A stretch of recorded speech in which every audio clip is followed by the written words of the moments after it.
Hey everybody, and welcome back to another exciting episode of First Time Watch Fridays here on Horror Film Lovers. I'm your host, Jonathan Moody, and I'm excited because so I used to see this movie at my video store that I worked at and stuff. And I know it came out in 2007. That's about the time like I would come I didn't work at the video store then, but I would come in and I would check it, look around for movies, and this was one of them that I saw on DVD and everything, and I've been dying to see it at some point, but I just never either rented it or bought it I bought it like sometime last year, and it's actually going to be on the hall in the Indie Film Cafe hall because it's part of a five disc thing that I got. But I was like so excited. It's called Wind Chill and it stars Emily Blunt, who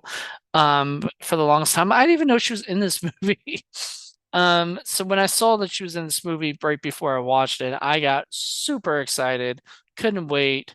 And I wasn't sure what it was going to be about. I knew it had something to do with ghosts. I knew it had something to do with the woods and a car, and obviously right here, the big thing is that the windows are kind of all, frosted up, and there's a lot to do with this.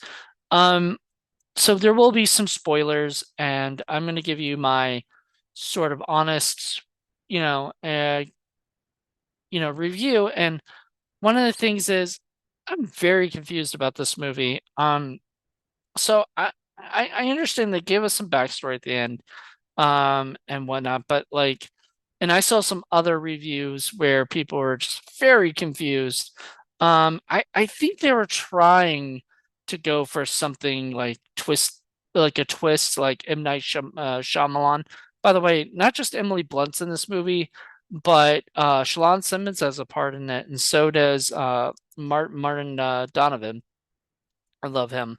And so it was great to see them in the movie.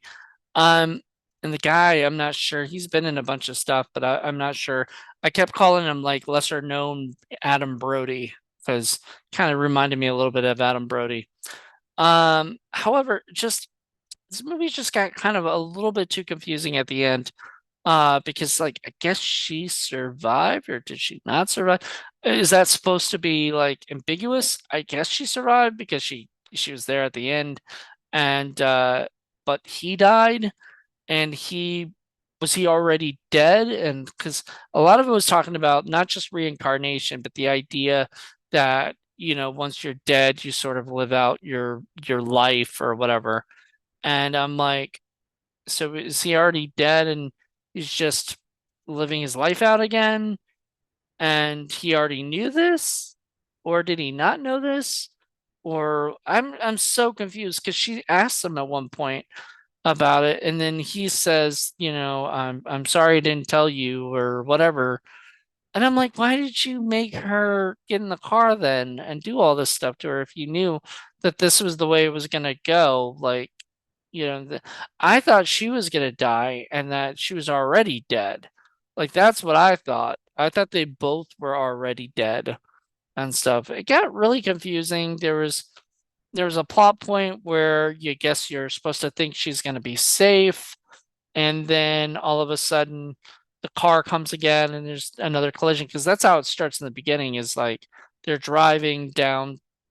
So I guess the story, semi story of it is that this guy is, bringing this girl across, back home, like 6 hours away from school. So he's driving her. He ends up being kind of a stalker, kind of creepy kind of guy. And he ends up, kind of telling her, that he was been watching. There's at one point it kind of insinuated that he's been to like her dorm and like watched her and shit and like seen her in certain with her glasses on, and because she says I've only done that in my room. So I'm like, did he go into her room? I don't know. There was all this kind of creepiness to it. And then they swerve off the road because this truck, well, they take a shortcut, and it gets all creepy because like that's how horror films really do start. Is like I'm gonna take a shortcut. You don't know me. I'm a stranger. I'm gonna take a shortcut, which means I'm gonna take you in the woods and you know do bad things to you.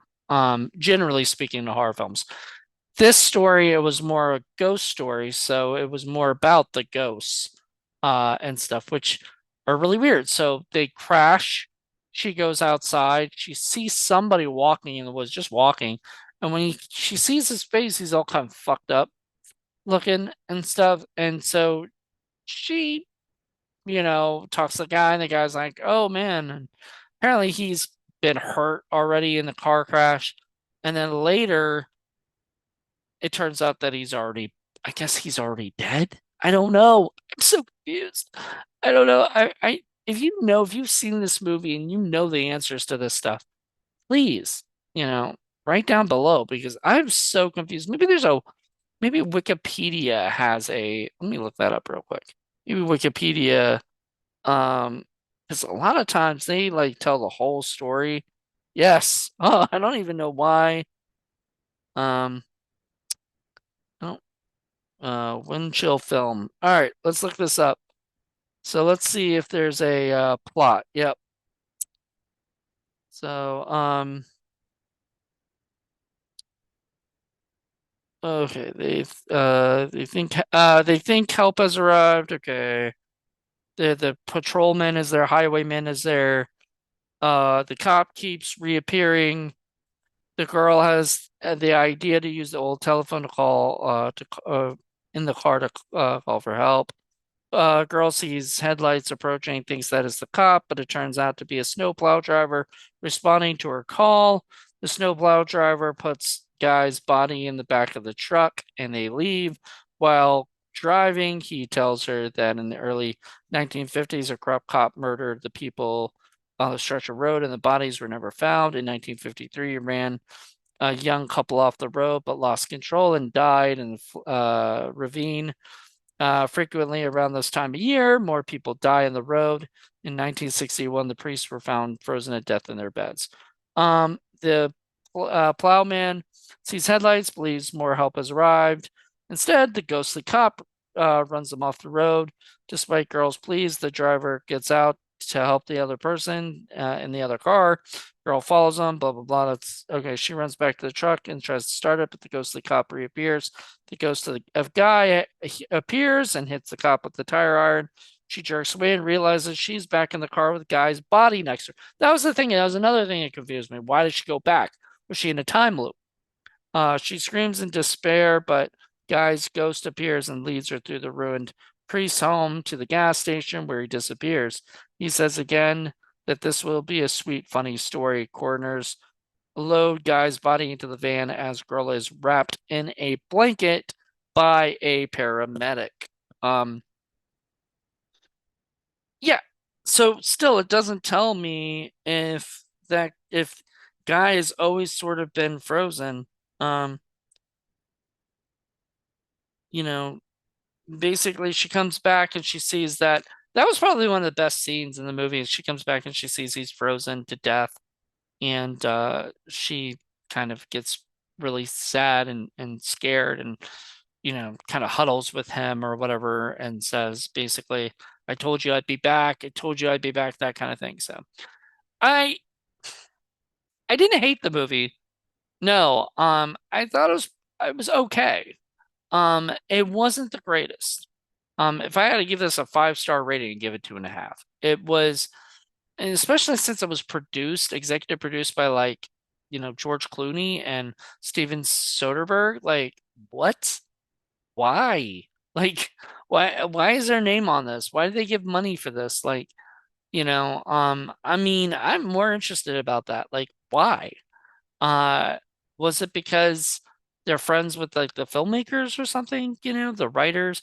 The script is probably the poorest of it all.